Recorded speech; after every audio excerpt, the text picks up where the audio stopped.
Jeremy Thatcher, Dragon Hatcher by Bruce Coville. Chapter 8.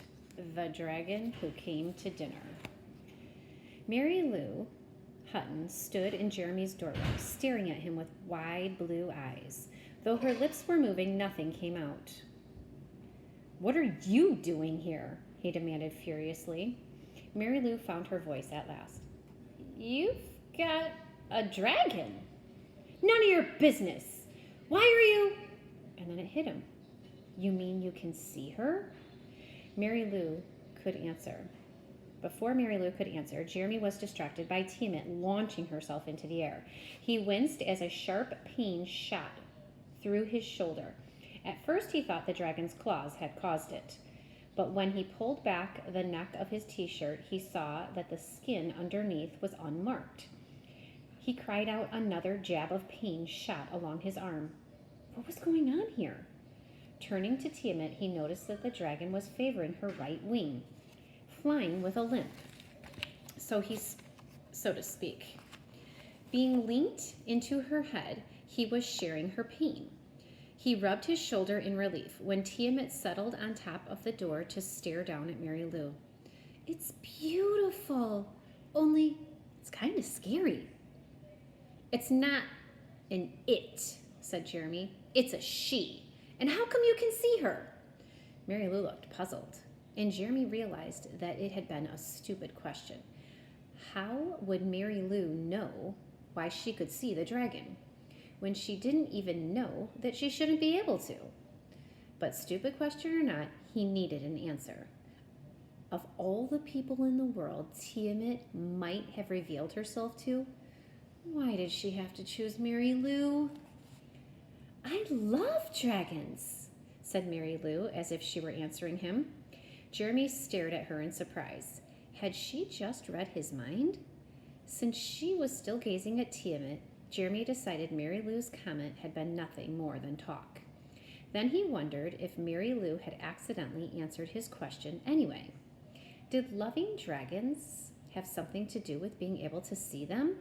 Or had Tiamat just been so distracted by shedding her skin that she had forgotten to make herself invisible? "You're the first person besides me who's been able to see her," said Jeremy. Mary Lou looked far more pleasure in the fact than Jeremy did. "Wow," she said, her face glowing. "It's neat. Where did you get her, anyway?" "I don't think I'm supposed to tell. Besides, it's none of your business, and you still haven't told me what you're doing here." "Oh, I came to see if you're all right." Jeremy stared at her, waiting for her to explain. "Well, when I was coming back from the girls' room, I saw you rushing out of the school. You had a terrible look on your face. I decided to follow you. When I got here, the front door was wide open. I thought maybe something horrible had happened, so I came in. Are you okay?"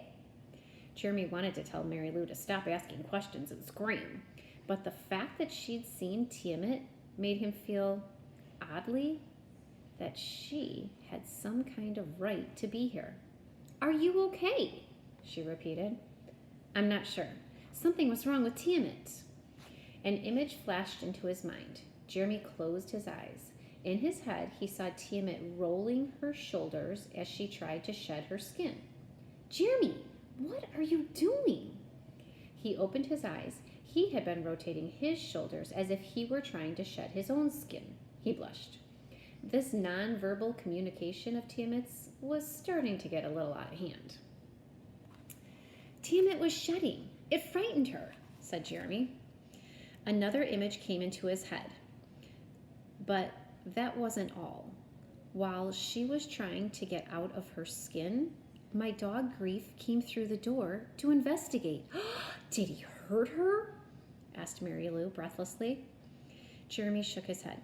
"I doubt it. He's trained to leave animals alone, but I bet he tried to pick her up. After all, he is a retriever." And Jeremy broke off as Tiamat began sending him images of the wild scramble that had followed Grief's entry into the room.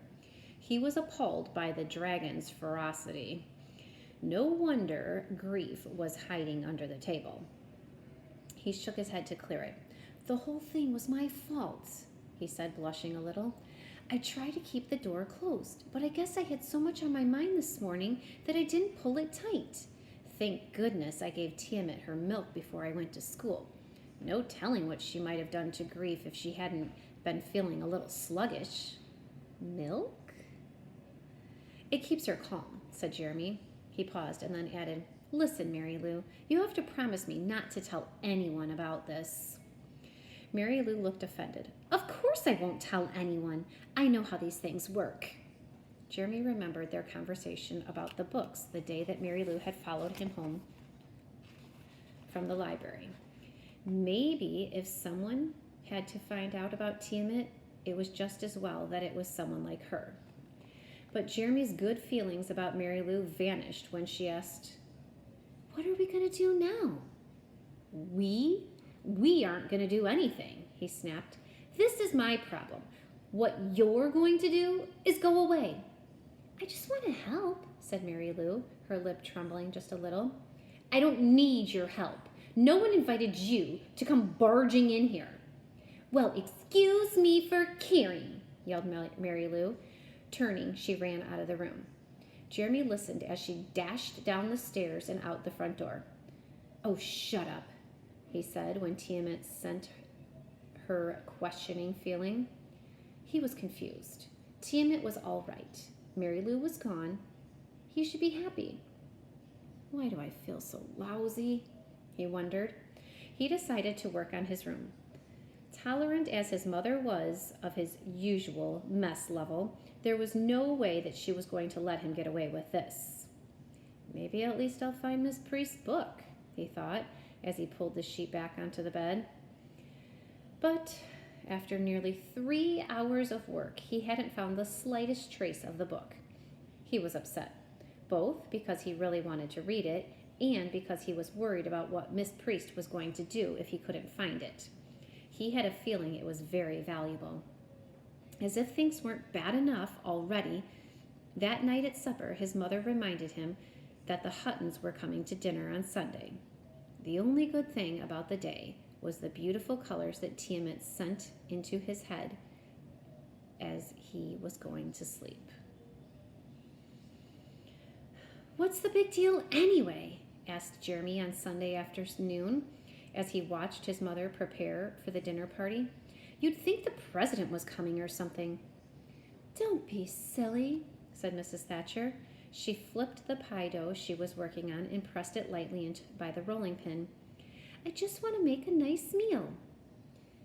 And I want you to be on your best behavior, Buster, said his father, who happened to wander into the kitchen at that moment.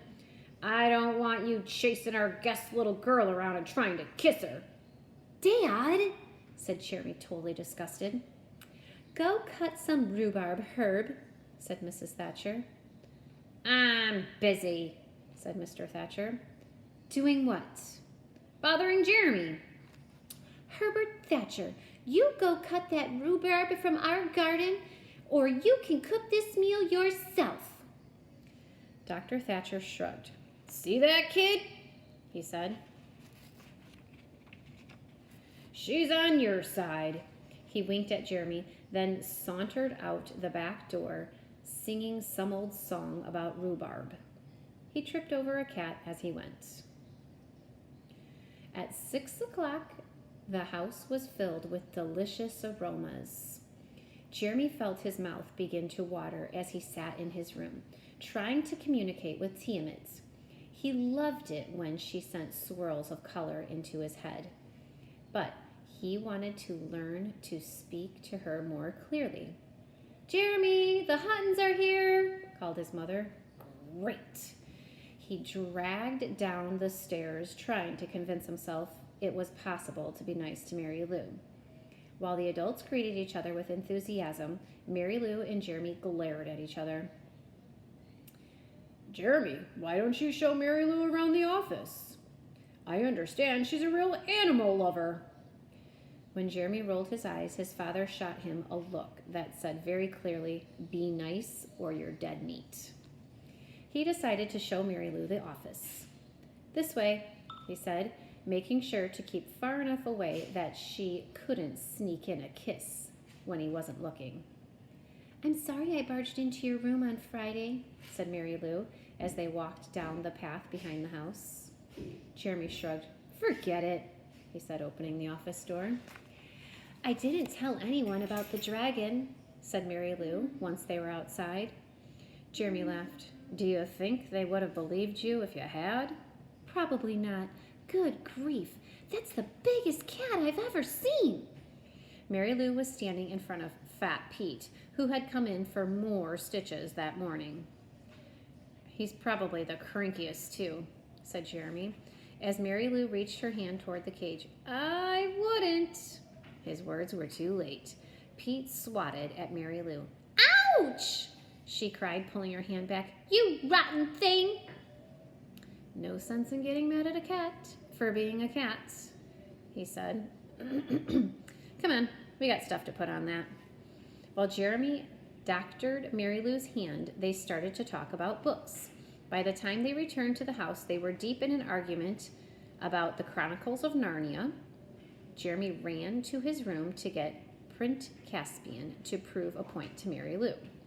He found one of Tiamat's teeth beside the bookshelf and deposited it in the collection he had started on his desk.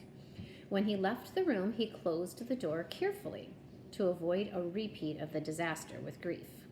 Unfortunately, while he was concentrating on shutting the dog out, he forgot to worry about keeping the dragon in. Though Jeremy didn't know it, Tiamat was already in the hall when the door clicked shut. Jeremy rejoined Mary Lou in the living room, but before he could find the page he was looking for, his mother called them for supper. They were eating in the dining room tonight, which proved that this was a special occasion, as did the fact that his mother had bought new candles. Jeremy felt a great longing in his head when she lit them. He blinked. The feeling came from Tiamat. "Fire," she thought happily, flying into the room. Jeremy dropped his fork. Mary Lou gasped. "What's wrong with you two?" asked Mr. Thatcher. "Nothing," they said in unison. "Kids," said Mary Lou's father, as if that explained everything.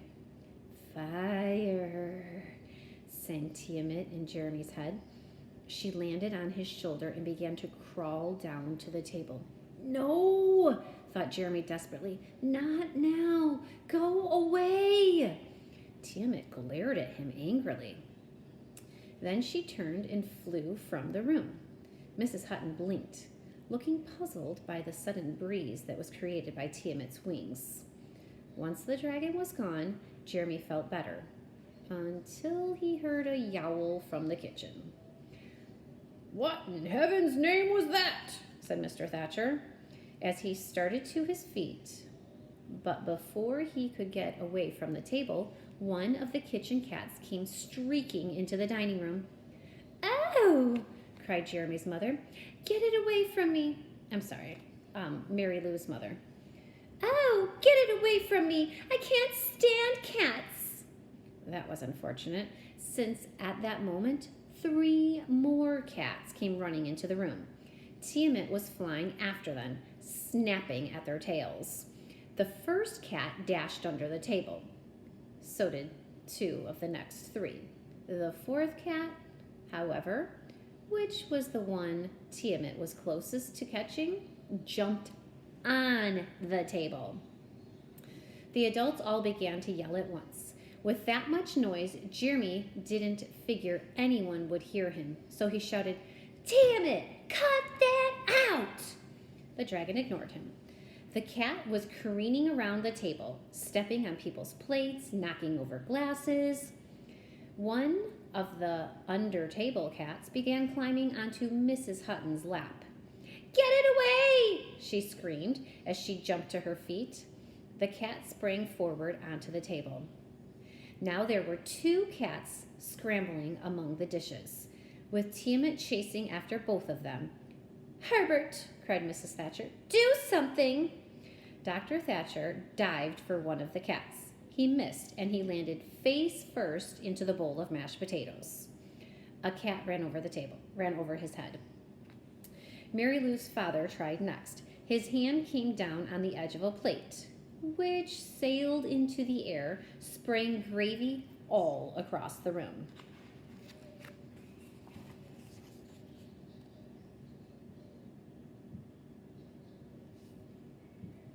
Let's see if I can read it and do that at the same time.